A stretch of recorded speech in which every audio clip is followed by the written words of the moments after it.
दिव्य जल का संरक्षक। बहुत समय पहले की बात है। हिमालय की पहाड़ियों के बीच एक गांव था जिसका नाम आनंदपुर था। इस गांव के पास एक पवित्र झरना था जिसे दिव्य जल कहा जाता था। यह झरना अपने शुद्ध और अमृत समान जल के लिए प्रसिद्ध था और लोग दूर दूर से यहां आते थे ताकि इस जल का सेवन कर सकें। मान्यता थी कि इस जल में जादुई शक्तियां थी जो किसी बीमारी को ठीक कर सकती थी और जीवन को लंबा कर सकती थी।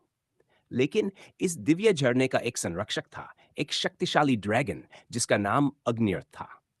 अग्नियर्थ एक बड़ा लाल रंग का ड्रैगन था जिसकी आंखों में अग्नि की लपटें थीं। वह दिव्य जल की रक्षा करता था और इस जल तक किसी को आसानी से पहुंचने नहीं देता था। गांव के लोग मानते थे कि अग्नियर्थ क्रोधी और खतरनाक है और उसे प्रसन्न करने के लिए वे झरने के पास बलि चढ़ाते थे। लेकिन गांव में एक युवा लड़की थी जिसका नाम जया था। जया का दिल बहुत दयालु और साहसी था। वह मानती थी कि अग्निरथ को गलत समझा गया है और वह सच में क्रोधित नहीं है।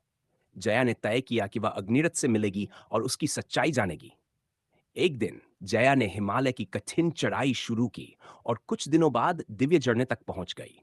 वहां उसने देखा कि अग्निरथ झरने के पास बैठा हुआ है। उसकी आंखों में गहरी उदासी थी।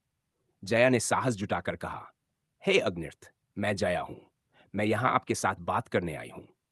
अग्नियर्थ ने उसे देखते हुए कहा, तुम्हें मुझसे डर नहीं लगता? लोग मुझसे डरते हैं और मुझसे दूर रहते हैं।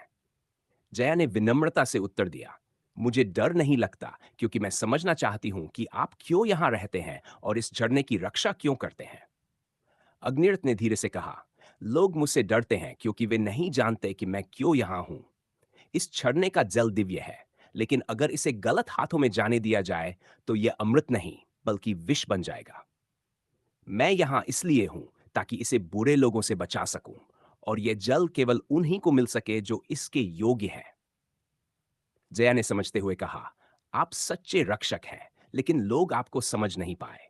अगर आप चाहें तो हम सभी मिलकर इस जल की रक्षा कर सकते हैं और इसके महत्व को समझा सकते हैं ताकि लोग इसका दुरुपयोग ना करें। अग्निरथ ने जया की बातों में सच्चाई और ईमानदारी देखी और उसने अपना निर्णय बदल लिया।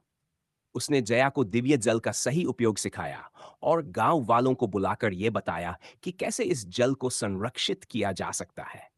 गांव के लोग अग्निर्थ की सच्चाई जानकर बहुत प्रसन्न हुए और उन्होंने उसके साथ मिलकर दिव्य जल की रक्षा करने का संकल्प लिया। अग्निर्थ अब गांव का मित्र और मार्गदर्शक बन गया और दिव्य झरना पहले से भी अधिक समृद्ध और पवित्र हो गया।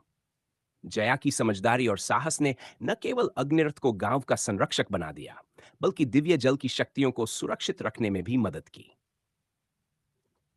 सीख, सही समझ और दृष्टिकोण से हम किसी भी स्थिति का सही समाधान निकाल सकते हैं।